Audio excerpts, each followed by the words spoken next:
Hey everyone, it's Justin with J&M Properties, and I'm just excited. I have a new mic, and so hopefully I have a little bit better audio for these videos. But let's just get right into this. Today's part two of a video series that I'm putting on, or that I'm making, I should say, for first-time home buyers.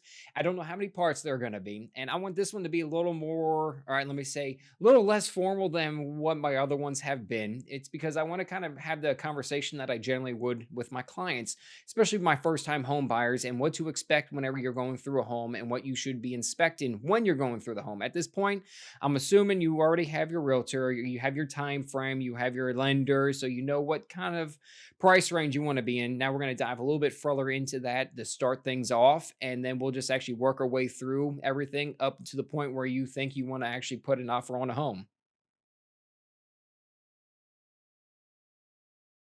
It's time to sit down and have a conversation on what you're looking for in a home. And I don't mean just you're looking for something with 3 bedroom, 2 bath, and you don't care about the neighborhood that it's in or where it's at. That is not any good information you should ever tell us, because we're going to send you a list really long and we have no idea what you're actually looking for. You want to have kind of an in depth list. Bedrooms, bathrooms, that most part is a necessity whenever you're looking at a home. Square footage is very important. Whether or not it has open floor plan, that could be very important. Whether or not there's a bunch of land, if you're looking for acreage, if you're not, if you're looking for a neighborhood, if you're looking for a certain school district. These are all things you got to take into account when you're looking for a home. And you also have to have a list when you're making this of things that are important and things that you could not as important, because if you send us all this and we only find two homes, you got to be able to let go on this. You're not going to find the unicorn. Well, you might find the unicorn, but the chances are you're not. And I'm just going to throw a fake statistic that it's going to be 100% made up, and it's about 80% of what you're looking for in a home you'll actually find. I don't know the exact science on that. I'm not you. It all depends how important it is to you. So when it really comes down to looking for a home, have a good list what you're looking for. This will make life a lot easier for both parties. And when we send you a list, you're not overwhelmed by 100 homes that match what you're looking for. Now, you can be in a situation that I was in when we were looking for a home, that I only had two things on my list: a garage or a workshop. I got zero. So my wife still hears about it to this day, 6 years later. So have things that are actually important on there and have a good communication in case it is a spouse that's involved. We went through your criteria. We narrowed it down to about 5 or 6 homes, and we're about to go schedule these to go take a look at them. And you're wondering, what are we going to do next? We're going to go out to these homes and we're going to absolutely probably fall in love with them. And it really depends on the selection and the homes and making sure that it actually meets everything. But the point of the point of the purpose, the reason why we're going out there right now is to see if it meets what you're looking for. And this could be really exciting, but it also can be really disappointing. And I'm about to go over a couple things that you need to be looking for when you are actually out in these homes. And normally it was like kind of the trifecta, but you're first time home buyer. So we really want to make it as encompassing as possible. Yes, I understand we'll have a home inspector coming out there, but the worst thing is you have your home inspector come out. They realize that there's foundation issues that you could have noticed yourself, and you're out at least $350 for them to come out and do a home inspection when you never would have put an offer on this house in the first place. And I'm going to start with the roof and work our way down. The roof is really important because if it is 15 plus years old, one, you're going to have higher insurance premiums. Also, you're going to be looking at probably having to replace it unless it's one of those structurally ones or it's structure ones where they are 30-year roofs. But the chances are it's not going to last much longer. It's probably going to have some issues with it. That's going to be costs that you might not want to eat because they can be expensive. Yes, generally you can have insurance cover it, but I'm not an insurance person. I'm not saying any way of on that. So we're just going to move upon, or we're going to move past that point right there. Next one is going to be, you want to take a look at the AC, because living down here in the South anyways, air conditioning is very important to us. It gets really hot in the summer and it gets kind of hot in the winter. And it's really important, especially if it is a 15, 20-year unit. Chances are it's not going to last much longer. Now, there are some that do last long. I've actually been in homes where the AC was older than me and it was still kicking good, but still, that's an expense that you might not be expecting. You also want to take like the water heater. The water heater is 15 years old. Awesome. You did a really good job taking care of it. Chances are it's not going to last much longer. Yeah, the appliances that's going to be in the kitchen. You want to take a look at those too, because if they're a little bit older, you might be having to replace them. Now, on the other side of this, yes, if you're looking at a brand new house, you'll still have issues with that.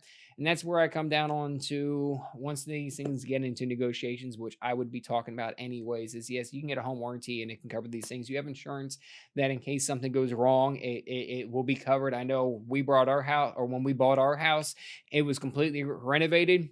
Not even what, 6 months later, I think it was, we had two different pipes that just corroded through, and I had to replace all the flooring in my house. Luckily, we had insurance, but you never know what's going to happen in the house, but you should always be prepared.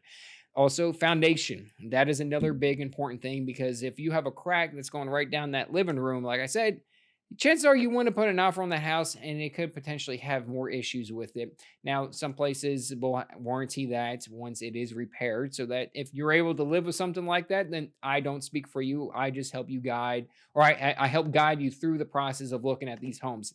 Because the worst thing is you don't want to go out, fall in love with the house, have the home inspector come out and completely rain on your parade, because then you're disappointed, I'm disappointed, we're all disappointed, and it's really upsetting because you absolutely thought this was the home, and then we have to go and start looking at other homes. So this is really just to prepare you and just get you ready in the process of buying the house. The outside is just as important as the inside of the house. What I mean by that is the neighborhood, the location. If you are a person that don't like people, don't be looking at a place in the neighborhood, because then you're just going to be aggravated. And I hate to say that, but that's the truth. I want you to love the house, and I also want you to love the neighborhood. If you're not a people person, look for in the country. If you absolutely want to have sidewalks, you want to be able to go out and walk your dogs, then please find a place that has that for you. This is your home. This is where your first home purchase is going to be. I want you to love it. And it might not necessarily be your forever home. Chances are it's not, but at least it really sets the stage for future purposes that you're going to be looking for houses. So please go there all times. If this is the house that you want, before you put that offer on there, go out, check out the neighborhood, walk around, park, walk up and down the street. It lets you get more comfortable with it. If streetlights are important to you, make sure that they all work and that they're lit up and you have adequate lighting. If neighbors are great, just hopefully you're there when the neighbor's out and have a conversation with them. If you're a friendly person, if you're a recluse, don't do any of these things and just go hide and make sure that you have a really dark room. I'm not making fun. I'm part recluse. So yeah. But okay, so that is really important. Now the next part is I don't want you rushing. Now, when I say that, I also don't want you dragging your feet. If this is the home that you feel is meeting most of your criteria, then don't rush it, but also take your time on it, because I want you to love this house. I'm not going to pressure you into it. And this is really when you're going through the house, I will give you a little printout of the house itself. You should do a little T-chart, the positives and negatives of every house, because when you're looking at 5, 6 homes, it could all start blending together, even if you start looking at more. So write down the positive, write down the negative, so it's something you have something to talk about later down the road, whenever you're thinking about actually putting a house or putting an offer on the house. So don't take your time, but kind of take your time. I know it's confusing. There's whatever is right, because you never know how long the house is going to sit on the market. I hope you learned something. That was the purpose of this video. If I missed anything and you want to correct me, please send me a message. Just know that I am human, and as far as I know, I am not perfect. I'm far from it, especially if you ask my wife. Yeah. But anyways, so stay tuned for part 3 next week. I have no idea what I'm going to be going over, so it's going to be just as much a surprise to you that it is going to be to me, but I will be prepared, so you have a wonderful week, and I'll see y'all next week.